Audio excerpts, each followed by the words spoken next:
Assalamualaikum warahmatullahi wabarakatuh. Pada kesempatan kali ini, saya akan menceritakan tentang kisah yang menarik sekali dan menyentuh hati yang diangkat dari hadis-hadis tentang batang pohon kurma yang menangis karena rindu kepada Rasulullah Shallallahu Alaihi Wasallam.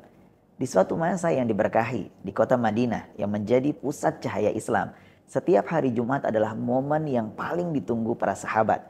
Pada hari itu, Rasulullah Shallallahu Alaihi Wasallam berdiri dan menyampaikan khutbah, nasihat, petunjuk dan peringatan yang membasahi hati laksana hujan menyirami tanah yang kering. Awalnya beliau berdiri bersandar pada sebatang pohon kurma yang kokoh di sudut Masjid Nabawi.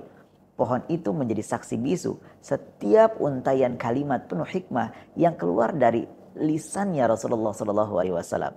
Hari demi hari ia mendengar zikir, ayat-ayat Al-Quran serta sabda-sabda Nabi yang menghidupkan jiwa.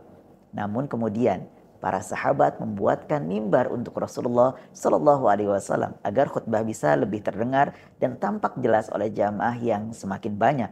Hari itu untuk pertama kalinya Rasulullah Shallallahu Alaihi Wasallam tidak lagi bersandar pada pohon itu. Beliau duduk di atas mimbar baru dan khutbah pun dimulai.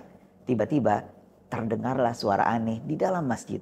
Suara itu bukan tangisan manusia, tetapi mirip dengan teriakan unta betina yang tengah bunting. Semua orang tercengang. Suara itu berasal dari batang pohon kurma yang dulu biasa menjadi tempat Nabi berkhutbah. Suaranya pecah, memilukan, seakan sebuah hati yang hancur karena kehilangan. Sebatang pohon kurma itu menangis. Tangisannya bukan karena kehilangan sentuhan, tapi karena rindu. Rindu akan zikir yang dulu biasa ia dengar dari Nabi Muhammad SAW.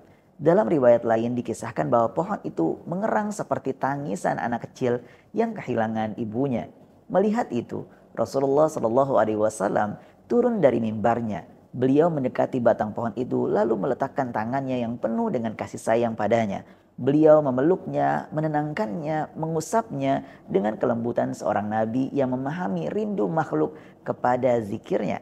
Tangisan itu perlahan mereda. Suara lirih terakhir terdengar seperti anak kecil yang akhirnya merasa aman dalam pelukan ibunya. Kemudian Rasulullah Shallallahu Alaihi Wasallam bersabda, "Bakat ala ma kanat tasma'u minadz dzikr," yang artinya ia menangis karena zikir yang dulu biasa ia dengar. Kisah ini diriwayatkan oleh Al-Imam Al-Bukhari sebagaimana yang tertulis dalam kitab Fathul Bari jilid 4 karya Al-Hafiz Ibnu Hajar Al-Asqalani halaman 374.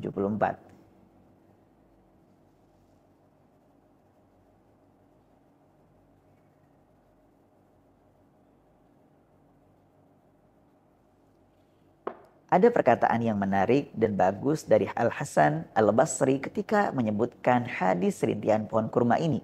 Ia berkata, "Ya ma'syaral muslimin, al-khashabah tahinnu ila Rasulullah sallallahu alaihi wasallam syauqan ila liqa'i, fa antum ahaqqu an tashtaqu ilaih."